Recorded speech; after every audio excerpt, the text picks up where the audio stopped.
The red-eyed crocodile skink, probably the coolest lizard in my collection, definitely a fan favorite from some of you. Now, I've made a few videos on the croc skinks, including this one and this one, but today we're going to go in once again and talk about how to set up an enclosure for one. So sit back, relax, and let's dive into setting up an enclosure for a red-eyed crocodile skink.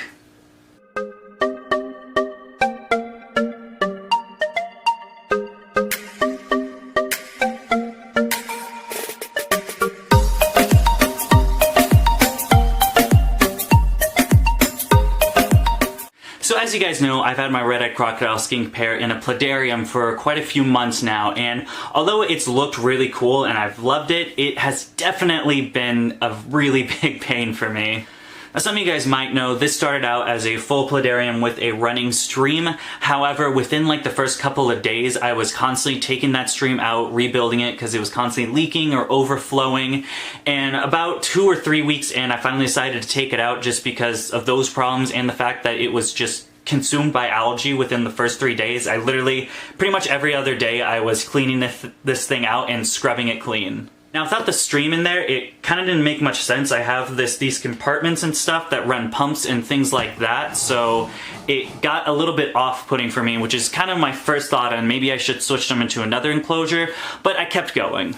Then within those next few months, I was dealing with pumps clogging, pumps failing, water getting into places where water is not supposed to be, algae growth inside the water resin, and really the list goes on. Now, the thing that pushed me over the edge into wanting to change them is the soil. The soil in there has become quite saturated over time, and I've been trying to do a few things, but I just haven't been able to get it not just sopping wet, and unfortunately, the saturated soil has caused one of the red-eyed crocodile skink eggs to go bad.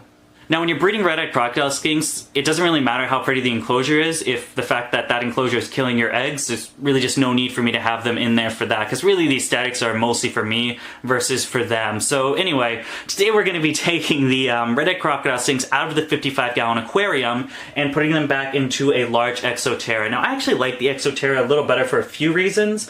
Number one is going to be, of course, the glass opening doors. That's going to make it a lot easier of me getting in there, cleaning, putting food in, just because of you have to open the lid, and of course I have a few lights, the UVB and the LED bar, so I have to move those out of the way, move the lid. It's scaring the croc skinks a little bit more, and it'd just be a lot easier just opening the glass and getting things done.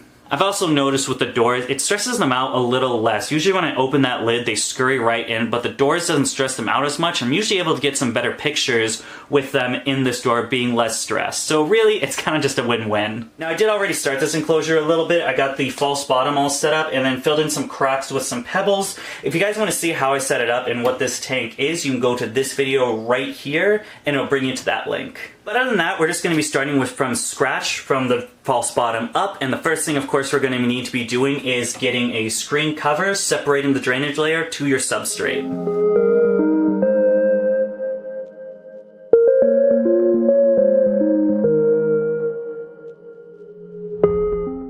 Alright, so we got the screen separator on. Next step is going to be adding the substrate.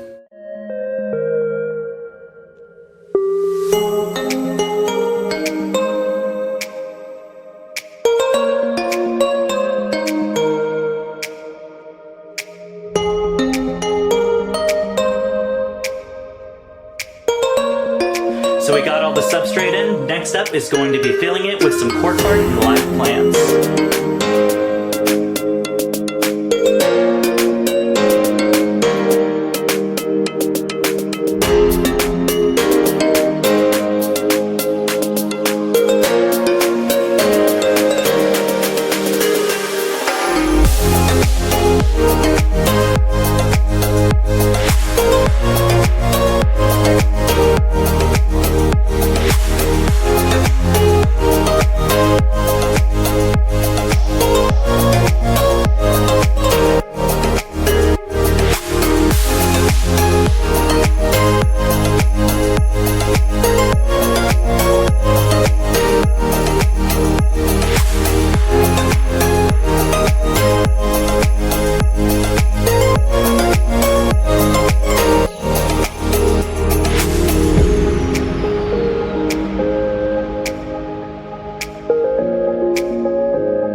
Alright, so now we're just on to our last step, which is going to be filling up the water bowl, watering the soil, and then adding the croc skinks.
Well guys, there you have it, my new red-eyed crocodile skink setup. Now hopefully those plants that we transplanted from the old enclosure into the new one make it. I have high hopes, but you know, we'll see. Well guys, that's pretty much going to wrap the video. I got a lot of cleaning up to do right after this. So, as always, if you like the video, please feel free to give us a thumbs up. If you want to see some more of my animals or breeding projects, you can follow me on Facebook and Instagram at DBCB Exotics. And other than that, thank you for watching, and I hope you have a great day.